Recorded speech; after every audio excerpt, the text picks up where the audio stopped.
সপ্তাহখানেকের জন্য লন্ডন থেকে দিল্লিতে গিয়েছিলেন আওয়ামী লীগের 5 জন নেতা। তাদের আরও দাবি, যে বাড়িতে হাসিনাকে রেখেছে ভারত সরকার তা একটি প্রাসাদের থেকে কোনো অংশেই কম না। আবার বেশ কয়েকটি স্তরে নিরাপত্তা বলয় সাজানো হয়েছে। তার সঙ্গে দেখা করা খুব একটা সহজ কাজ নয়। শেখ রেহানায় তার সঙ্গে যখন তখন খুশি দেখা করতে পারেন। আওয়ামী লীগের আমলে যা কিছু হয়েছে তা নাকি সবটাই অবৈধ। হাসিনার আমলে হওয়া একের পর এক চুক্তি সমঝোতা বাতিল করছে মোহাম্মদ ইউনূসের সরকার। সেনাপ্রধান কি করছে? তিনি কেন একের পর এক বন্দর পরিচালনার জন্য বিদেশি অপারেটরদের হাতে তুলে দেওয়ার প্রতিবাদ করছেন না? প্রেস পাল্টা দাবি করেছে 12 ফেব্রুয়ারি নির্বাচনে যে দলই ক্ষমতায় আসুক না কেন তারা সরকার গঠনের পর পাশাপাশি সংবিধান সংশোধনের কাজ শুরু করবে। ভিডিওর কিছু অংশ প্রথমে দেখে নিশ্চয়ই বুঝতে পেরেছেন ভিডিওটি খুবই গুরুত্বপূর্ণ হতে যাচ্ছে। আসলে কি হতে যাচ্ছে সেটি দেখতে ভিডিওটির সাথেই থাকুন। 2024 সালের আগস্ট মাসে বিদ্রোহী ছাত্র জনতাকে দমন পীড়নের জন্য মৃত্যুদণ্ড প্রাপ্ত হয়েছেন বাংলাদেশের তৎকালীন প্রধানমন্ত্রী শেখ হাসিনা। এছাড়া বাংলাদেশে তার দল আওয়ামী লীগের রাজনৈতিক কার্যক্রম নিষিদ্ধ করেছে এবং তাদের ছাত্র সংগঠনকে সন্ত্রাস বিরোধী ধারায় নিষিদ্ধ করা হয়েছে। ফলে আসন্ন ত্রয়োদশ জাতীয় সংসদ নির্বাচনে আওয়ামী লীগকে অংশ নিতে দেওয়া হচ্ছে না। এমনকি শেখ হাসিনার কোনো বক্তব্য ভাষণ বাংলাদেশের গণমাধ্যমে প্রকাশ করা যাবে না বলেও ফতোয়া দিয়েছে ইউনূস সরকার। এই পরিস্থিতিতে শেখ হাসিনা বেছে নিয়েছেন আন্তর্জাতিক গণমাধ্যমগুলিকে। তিনি একের পর এক আন্তর্জাতিক গণমাধ্যমকে ভারতে বসে বহাল তবিয়তে সাক্ষাৎকার দিয়ে চলেছেন। তার সর্বশেষ সাক্ষাৎকারটি প্রকাশ করেছে ফরাসি বার্তা সংস্থা অ্যাসোসিয়েটেড প্রেস বা এপি।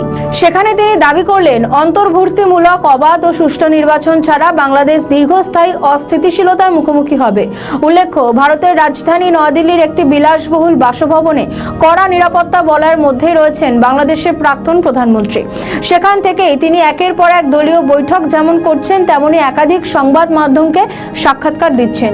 কিন্তু তিনি ঠিক কোথায় রয়েছেন সেটা এখনো অবধি কেউ জানেন না।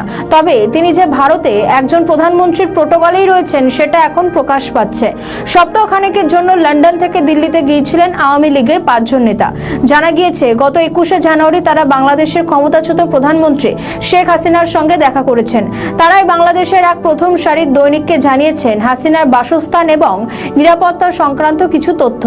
ওই প্রবাসী আওয়ামী লীগ নেতারা জানিয়েছে, নিরাপত্তার কারণে মোবাইল বা অন্য কোনো ব্যক্তিগত সামগ্রী নিয়ে তাদের হাসিনার বাসভবনে ঢুকতে দেওয়া হয়নি। তাদের আরও দাবি, যে বাড়িতে হাসিনাকে রেখেছে ভারত সরকার তা একটি প্রাসাদের থেকে কোনো অংশেই কম না। ওই প্রাসাদে বেশ কয়েকজন কর্মী রয়েছেন সাবেক প্রধানমন্ত্রীকে সাহায্য করার জন্য। আবার বেশ কয়েকটি স্তরে নিরাপত্তা বলয় সাজানো হয়েছে। তার সঙ্গে দেখা করা খুব একটা সহজ কাজ নয়। তাদের দাবি, একমাত্র প্রাক্তন প্রধানমন্ত্রীর বোন শেখ রেহানায় তার সঙ্গে যখন তখন খুশি দেখা করতে পারেন। উল্লেখ্য, 2024 সালে 5ই আগস্ট বাংলাদেশ থেকে পালিয়ে এসে ভারতে আশ্রয় নিয়েছিলেন। তারপর থেকে তিনি কার্যত লোকচক্ষুর অন্তরালেই রয়েছেন।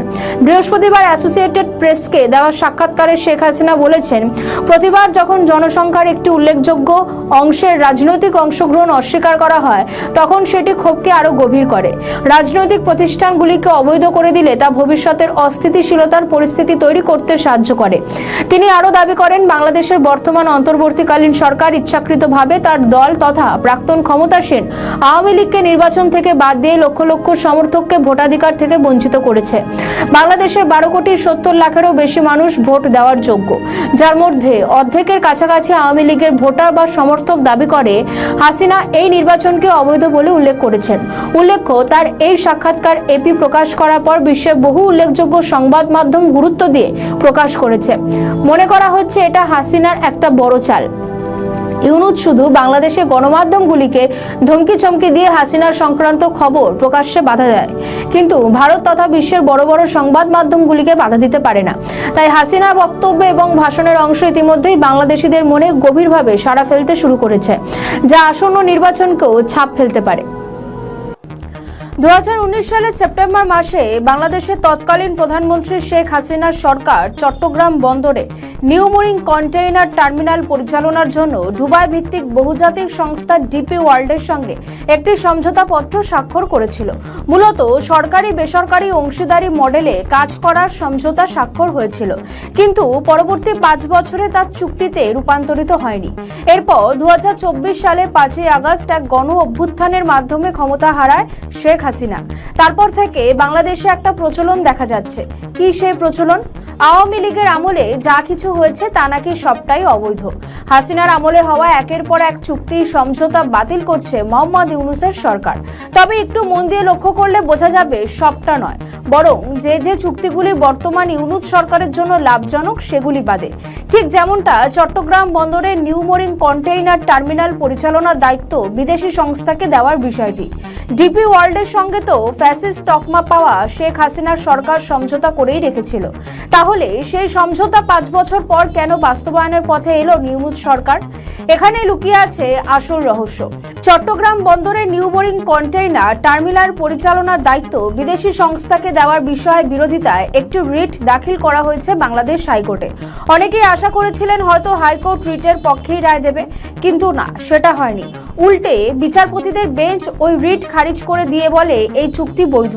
সংযুক্ত আরব আমিরাতের সংস্থা ডিপি ওয়ার্ল্ডের সঙ্গে চট্টগ্রাম বন্দর কর্তৃপক্ষের চুক্তি সম্পর্কিত চলমান প্রক্রিয়ার বৈধতা নিয়ে প্রশ্ন তুলে রিটটি দাখিল করা হয়েছিল। তা খারিজ হওয়ায় এই প্রক্রিয়া বৈধতা পেয়ে গেল বলেই মনে করছেন আইনজীবী মহল। এখানেই শেষ নয়। চট্টগ্রামের লালদিয়া কন্টেইনার টার্মিনাল প্রকল্প এবং ঢাকার অদূরে পানগাঁও অভ্যন্তরীণ কন্টেইনার টার্মিনাল পরিচালনার দায়িত্ব দুটি বিদেশি প্রতিষ্ঠানকে দেওয়া নিয়েও কম আলোচনা হচ্ছে না। সম্প্রতি দুটি বিদেশি প্রতিষ্ঠানের সঙ্গে এই সংক্রান্ত চুক্তি সই করেছে ইউনূসের সরকার। রাজনৈতিক মহলে প্রশ্ন, আদৌ কি একটা অন্তর্বর্তী প্রশাসন এই ধরনের চুক্তি স্বাক্ষর করতে পারে? চট্টগ্রামের লালদিয়া কন্টেইনার টার্মিনালে ডেনমার্ক ভিত্তিক প্রতিষ্ঠান এপিএম টার্মিনালস এবং পানগাঁও অভ্যন্তরীণ কন্টেইনার টার্মিনালে কাজ করবে সুইজারল্যান্ড ভিত্তিক প্রতিষ্ঠান মেডলক। আর চট্টগ্রাম বন্দরের নিউ মোরিং কন্টেইনার টার্মিনাল পরিচালনা করবে দুবাই ভিত্তিক বিদেশি অপারেটর ডিপি ওয়ার্ল্ড। বিশ্লেষকদের মতে এই বন্দরগুলি বিদেশি অপারেটরদের হাতে তুলে দিয়ে মোহাম্মদ ইউনূস আসলে নিজের ঋণ পরিশোধ করছেন। একটু খেয়াল করলে বোঝা যাবে ডিপি ওয়ার্ল্ড দুবাই ভিত্তিক সংস্থা হলেও এদের যোগাযোগ মার্কিন যুক্তরাষ্ট্রের সঙ্গে, আর ডেনমার্কের সুইজারল্যান্ডের সঙ্গে ইউনূস গাঢ় যোগাযোগ নিয়ে কারো মনে কোনো সন্দেহ নেই। কিন্তু প্রশ্ন উঠছে, সেনাপ্রধান কি করছেন? তিনি কেন একের পর এক বন্দর পরিচালনার জন্য বিদেশি অপারেটরদের হাতে তুলে দেওয়ার প্রতিবাদ করছেন না? আবার রাখাইন মানবিক করিডর ইস্যুতে সেনাপ্রধান সরব হয়েছিলেন বলেই জানা যায়, যার ফলে কিছুটা হলেও নাকি করিডোর দিয়ে পিছু হটতে হয়েছিল অন্তর্বর্তী সরকারকে। যেখানে বাংলাদেশের সার্বভৌমত্বের প্রশ্ন জড়িয়ে সেখানে সেনাপ্রধান কার্যত মুখে কুলুপ কেটে বসে আছেন। যদিও এর আগে 2024 সালের 21শে মে বাংলাদেশ সেনার অফিসার্স অ্যাড্রেসে সেনাপ্রধান জেনারেল ওয়াকার স্পষ্ট ভাষায় জানিয়েছিলেন নো ব্লাডি করিডোর। আবার 2025 সালের 22শে মে সেনাপ্রধান বলেছিলেন করিডোর বন্দর বিদেশিদের হাতে তুলে দেওয়ার এখতিয়ার নেই অন্তর্বর্তী সরকারের। কিন্তু এসবই হচ্ছে খোলাখুলিভাবে। ফলে প্রশ্ন উঠছে, তাহলে কি মোহাম্মদ ইউনূসের কাছে সেনাপ্রধান পরাজয় ঘটল? করিডোর ইস্যু হোক বা বন্দরের হস্তান্তর, প্রতিটি ক্ষেত্রেই বাংলাদেশের সার্বভৌমত্ব বিপন্ন হতে পারে। এমন চুক্তিগুলি কি কোনো অস্থায়ী অনির্বাচিত সরকার নিতে পারে? এই প্রশ্নটাই ঘোরাফেরা করছে বাংলাদেশের রাজনৈতিক মহলে এবং বুদ্ধিজীবী মহলে।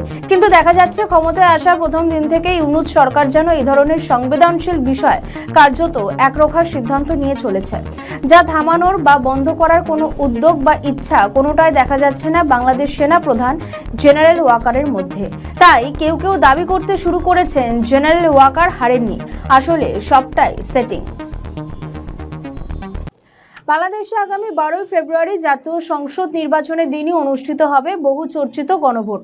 সেই গণভোটে হ্যার পক্ষে ভোট দেওয়ার জন্য ক্রমাগত প্রচার চালাচ্ছে ইউনূস।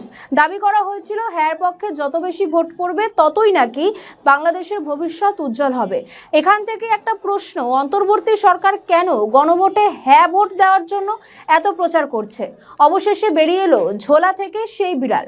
একাধিক সূত্রের খবর, গণভোটে হ্যার পক্ষে বেশি ভোট পড়লে নির্বাচনের পর আরও অন্তত 6 মাস ক্ষমতায় থাকবে ইউনূস। ওই 6 মাসে অন্তর্বর্তী সরকার জুলাই সনদ মেনে সংবিধানে প্রয়োজনীয় সংশোধনগুলি কার্যকর করবে। সংবিধান সংশোধন কমিশনের চেয়ারম্যান তথা জাতীয় ঐক্য কমিশনের ভাইস চেয়ারম্যান অধ্যাপক আলী রিয়াজ এক আলোচনা সভায় এহেন দাবি করেছেন। তিনি বলেন, জাতীয় সংসদ গঠিত হওয়ার পর তাদের প্রথম কাজ হবে সংবিধান সংশোধন করা। সেজন্য নতুন সংসদ প্রথম 180 দিন গণপরিষদ হিসেবে কাজ করবে। নির্বাচিত হওয়ার পর জাতীয় সংসদ হিসেবে তার যা যা করণীয়, অর্থাৎ একটি সরকার গঠন, দেশ পরিচালনা, বাজেট তৈরি করা, যা যা প্রয়োজন সেগুলো করবে।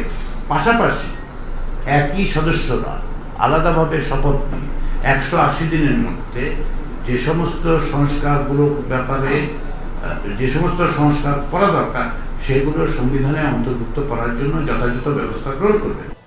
আলী রিয়াজের এই বক্তব্যকে কেন্দ্র করে বাংলাদেশের রাজনীতিতে তোলপাড় হচ্ছে। প্রসঙ্গত, জুলাই সনদেই উল্লেখ রয়েছে নতুন সংসদ গঠিত হওয়ার 180 দিনের মধ্যে সংবিধানে প্রয়োজনীয় সংশোধনগুলি কার্যকর করতে হবে। তখনই প্রশ্ন উঠেছিল, এই সংশোধনীগুলি কার্যকর করবে কোন সরকার? অধ্যাপক আলী রিয়াজের কথা থেকে জল্পনা ছড়ায় মোহাম্মদ ইউনূসের অন্তর্বর্তী সরকারি সংস্কারের কাজ সম্পন্ন করবে। তার বক্তব্য থেকে স্পষ্ট, নির্বাচনের পরবর্তী 180 দিন অর্থাৎ প্রথম 6 মাস সংসদ কাজ করবে না, গণপরিষদ কাজ করবে। তবে প্রধানমন্ত্রী থাকবেন না, মন্ত্রীরা থাকবেন না, স্পিকার থাকবেন না, মূল কাজ করবে কে? গণপরিষদ। তারা জুলাই সনদ বাস্তবায়নের লক্ষ্যে সংবিধান সংশোধন করবে। এখানেই প্রশ্ন, তাহলে ক্ষমতায় থাকবে কে বা কারা? বিষয়টি খুব জটিল। ধরা যাক জামাতের জোট ক্ষমতায় দখল করলো, সেক্ষেত্রে সাফিকুর রহমান প্রধানমন্ত্রী হচ্ছেন না, অথবা এনসিপির নাহিদরা মন্ত্রী হচ্ছেন না। আবার বিএনপি ক্ষমতায় এলে তারেক রহমান প্রধানমন্ত্রী হবেন না, বা মির্জা ফখরুলরা মন্ত্রিত্ব পাবেন না। সেক্ষেত্রে এই অন্তর্বর্তীকালীন সরকারই রাষ্ট্র ক্ষমতায় থাকবে। নতুন নির্বাচিত সাংসদরা গণপরিষদ হিসেবে কাজ করবে এবং জুলাই সনদ বাস্তবায়ন করবে। এই প্রক্রিয়ায় বাংলাদেশের সংবিধান পরিবর্তন করলে নতুন সংসদ কার্যকর হবে। এমনটা হলে ভয়াবহ কিছু একটা হতে পারে বলে মনে করছে ওয়াকিবহলের একাংশ। আসন্ন গণভোটে হ্যাঁ ভোট বেশি পড়লে অন্তর্বর্তী সরকার আরও 6 মাস ক্ষমতায় থাকবে। সামাজিক যোগাযোগ মাধ্যমে ছড়িয়ে পড়া এমন দাবিকে যদিও ভিত্তিহীন বলে দাবি জানিয়েছে প্রধান উপদেষ্টা প্রেস উইং পাল্টা দাবি করেছে, 12ই ফেব্রুয়ারি নির্বাচনে যে দলই ক্ষমতায় আসুক না কেন তারা সরকার গঠনের পর পাশাপাশি সংবিধান সংশোধনের কাজ শুরু করবে। কিন্তু তারপরও নির্বাচিত সরকার গঠন নিয়ে জল্পনা দূর হয়নি, কারণ গণভোটে হ্যাঁতে টিক দিয়ে প্রস্তাবগুলিকে সমর্থন করতে দেশবাসীর প্রতি আর্জি জানিয়েছেন স্বয়ং প্রধান উপদেষ্টা মোহাম্মদ ইউনূস। তার সরকারের বিভিন্ন মন্ত্রণালয়কে দিয়েও জোরদার প্রচার করা হচ্ছে। হ্যাঁ বা না, কোন দিকে মানুষ ভোট দেবেন সে ব্যাপারে সরকার কোনো পরামর্শ দিতে বা প্রচার চালাতে পারে না। তবুও এই প্রচার সন্দেহের বাতাবরণ তৈরি করছিল, আর সেই জল্পনায় ঘি ঢেলে আরও উস্কে দিলেন স্বয়ং আলী রিয়াজ।